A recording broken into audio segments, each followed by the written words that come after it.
So if you are new here, my name is Stephanie and I work with Agriculture for Life. Thank you for joining me. And as you probably already know, today we're going to be baking with cranberries.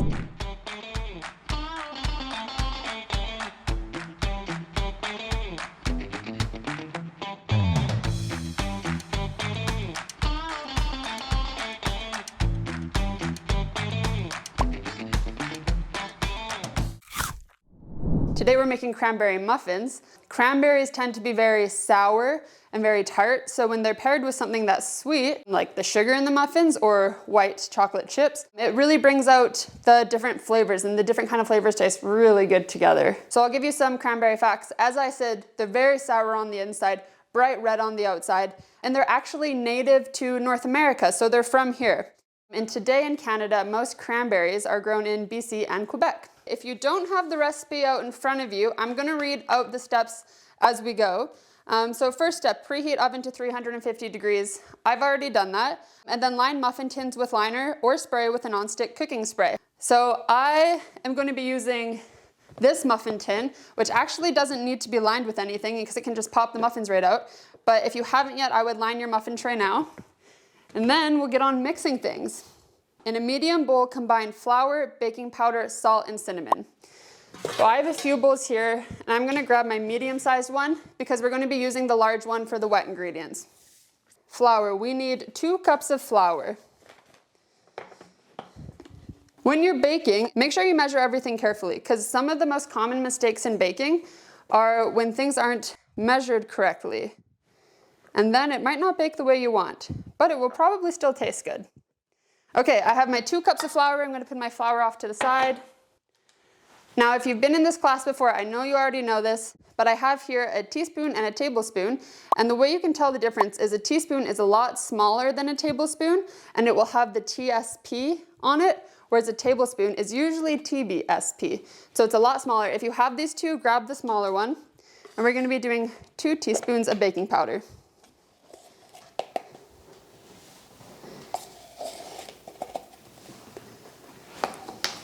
And then you can keep your teaspoon measuring utensil out, and we're going to be measuring 1 teaspoon of salt.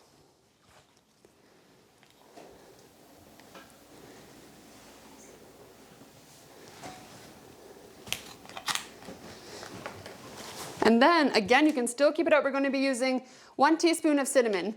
So cinnamon is going to add a lot of flavor to these. Okay, I'm adding my 1 teaspoon of cinnamon. And then give it a quick stir. Just enough to combine all the ingredients, and then we're going to move on to the wet ingredients. Okay, so I'm going to look at step number 3. I'm going to put my dry ingredients just off to the side. And step number 3 is in a large bowl, whisk the sugar, eggs, milk, orange juice, canola oil, vanilla, and orange zest until thoroughly combined. So I have my large bowl here, and I'm going to grab all the ingredients. Okay. So sugar, half a cup of sugar. And the sugar in these is just going to add a lot of sweetness. So like I said earlier, cranberries are very sour. So if you do have fresh cranberries right now, even if you have frozen ones, if you tried eating one, it might not taste the best. And that's why when we add sugar to this recipe, it makes them delicious. Okay, sugar, eggs, we need 2 eggs. And if you've never cracked an egg before, now's a good time to learn. Banging it against the edge of the bowl might not be a hard enough surface. I'm just going to use the edge of the counter. I'm going to crack my egg open, put it in, and then I'll put my eggshell off to the side. So I have 1 egg. Then I'm going to grab the other one.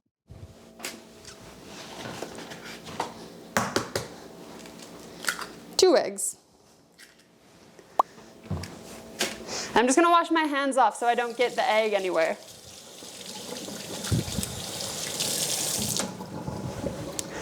All right, I have sugar and 2 eggs. What's my next ingredient? 3/4 of a cup of milk. And if you've never measured things out like this with a measuring cup either, you can always tell what size it is by what's written right there. So whatever matches the ingredients. So this one is 3/4 of a cup, and that's how much milk we're going to use.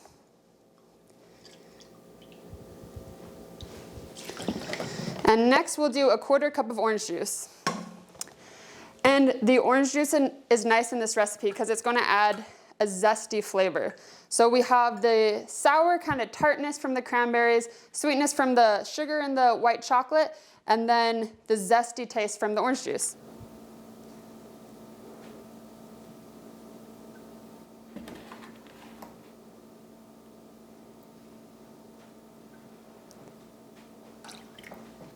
What's next?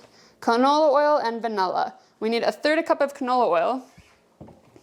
And if you joined us last time, you will remember me saying this, but canola oil is actually from here in Alberta too. So canola plants were developed by Canadian plant scientists in the 1960s to 1970s. And these plants were bred for the purpose specifically of making oil. And before canola oil was developed, we would get our oil from different places around the world. But now we get it right from here. So 1/3 cup of oil.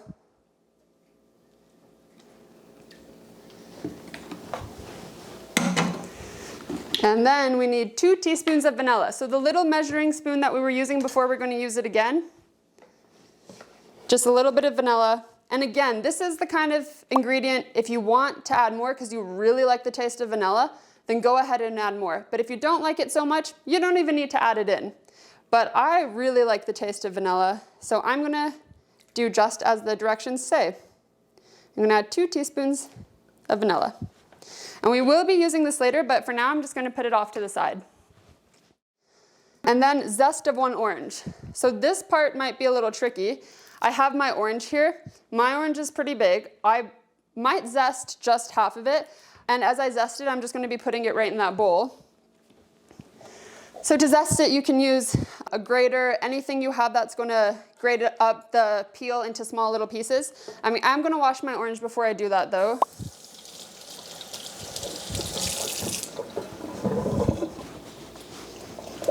And again, this is just going to bring a nice zesty flavor to complement the flavors of the cranberries and the sweetness of the chocolate.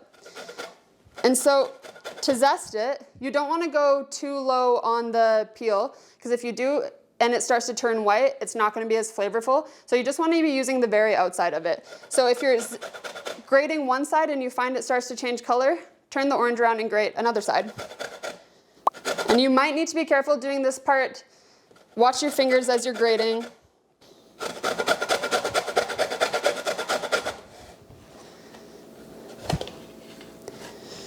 And I'm just going to scoop my zest right into the bowl. And a good food waste tip, make sure if you have zested your orange to keep the rest of it, because you can still eat the inside. And if you want, you could even use the inside of this for the juice in the recipe. While I'm stirring this, I'm just going to read the next ingredient, but I'm not moving on yet. So after this, we're going to add the wet ingredients into the dry ingredients. And then we're going to mix until it's just combined. And then is the best part, is when we add the chocolate chips and the cranberries. And now I have my dry ingredients and my wet ingredients all prepared in front of me. So I'll probably add about half of the wet ingredients to the dry ingredients, mix it, and then I'll add the rest.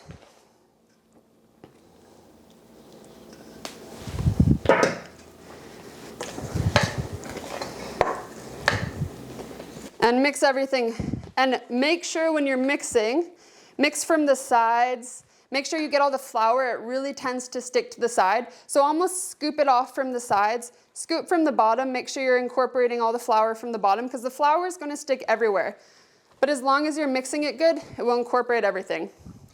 And as you're mixing, you might notice it's a little bit clumpy. And we don't want the clumps in our final product here. So make sure to mix it just enough so that there are no clumps left and everything's pretty much one consistency. So next we're going to fold in the cranberries and the chocolate chips.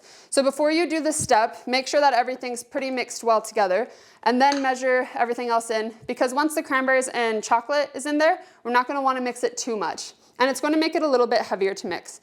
So we need 2 cups of cranberries, so I'm going to grab my cranberries. I'm going to measure 2 cups of the frozen cranberries, but both frozen and fresh work well. Frozen just might be easier to find in the store. Got 1 cup of cranberries and 2. Now I'm gonna add 1 cup of white chocolate chips.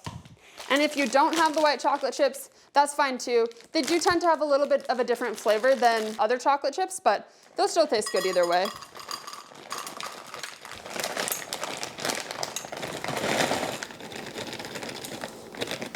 Okay, and my chocolate chips. And then it says to fold them in rather than mixing it in. So just make sure to incorporate all the ingredients at this point. Don't overstir it, don't stir it too aggressively. Just kind of, you can bring your spoon in from the side, up and under everything, making sure to incorporate all the ingredients. Because you don't want a clump of cranberries, because as good as they're going to taste in this recipe, if you bite into a mouthful of cranberries, it might not taste quite as good. But if they're evenly dispersed throughout the muffin, it will be so good. So use a spoon to evenly divide batter between muffin tins. I'm gonna grab my muffin tin. So I'm gonna make about 12 muffins. You probably wanna fill them up about 3/4 of the way. If you really like muffin tops and you want it to spill over the side, then you can fill it up even a little bit more, but it might take longer to bake that way. So I'm gonna grab a spoon and just fill mine up 3/4 of the way. And again, I would suggest only filling it up 3/4 of the way. That way, it will only take about 15 to 20 minutes to bake. But like I said, if you do fill it up more, it is going to take a little bit more time to bake. And make sure to evenly divide them between all the tins so they all bake evenly. So if you find that one has a little bit more batter than the other ones, then just scoop some out and even them out. We're going to bake in the oven for 15 to 20 minutes. And while we're doing that, we're going to make a glaze. I'm going to wash my hands off quickly and then put them in the oven. Okay, and my oven went off, which means it's all preheated and it's ready to go. So I'm going to put mine in the oven now.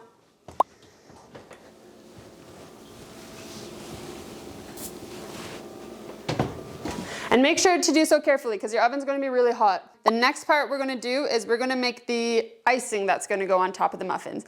And this is really good because we're adding a special ingredient, which is orange juice, and it's going to make it very zesty. So we need 1 cup of powdered sugar.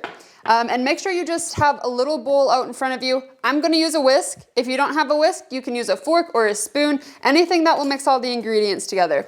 1 cup of powdered sugar, which is actually the same as the sugar we used earlier. It's just grind up into a finer powder. So I'm going to measure out 1 cup of that.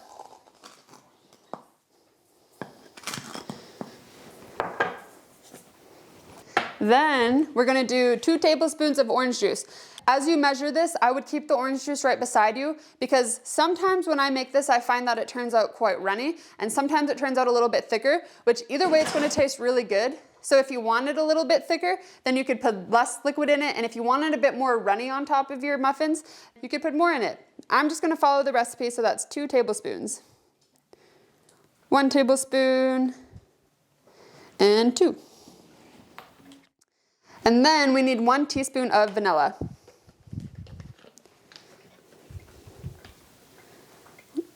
Okay, so I have all 3 ingredients in there.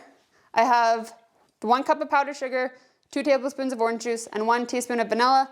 I'm going to take my whisk and I'm going to start mixing it together. As you mix it, it might look like a lot of the dry ingredients, so a lot of sugar. But as everything gets incorporated, it should get a little bit runny. I'm going to just check on my muffins. The tops should start to turn a golden brown. The other way you can tell is if you have a toothpick or a knife, you can always stick it in and it should come out clear with nothing on it. That means it's done. When you make a recipe that has chocolate inside, the chocolate will melt. So if you're putting a toothpick in it to see if it comes out clean, you might get a bit of chocolate on it. So sometimes it can be a little bit tricky to tell. And the other thing you can do is you can poke your finger into the muffin, and if it springs back, that means it's done. But I'm going to check on mine to see how they're looking. So I'm going to ice these ones, but I'll just give you a quick demonstration. This part is pretty simple. So I have my icing, which if it's been sitting for a while now, you might need to give it another stir because it'll start to harden a little bit. And then I'm going to take maybe about a tablespoonful of the icing, and I'm just going to put it on top of the muffin and spread it around. And if you do this while they're hot, not too hot, but warm, the icing will kind of drip over the sides and melt a little bit on them. But you can also wait till they've cooled down and it will still spread nicely. So I would suggest putting less icing on first, and then if you find you still have some left over, to put more on. And that way you don't run out of icing. And I have the story of food here, which features cranberries. So if you go onto our website, which is agricultureforlife.ca, you can download this book, and there's activities, there's recipes you can do, and I'm excited to see you next time. Bye everybody.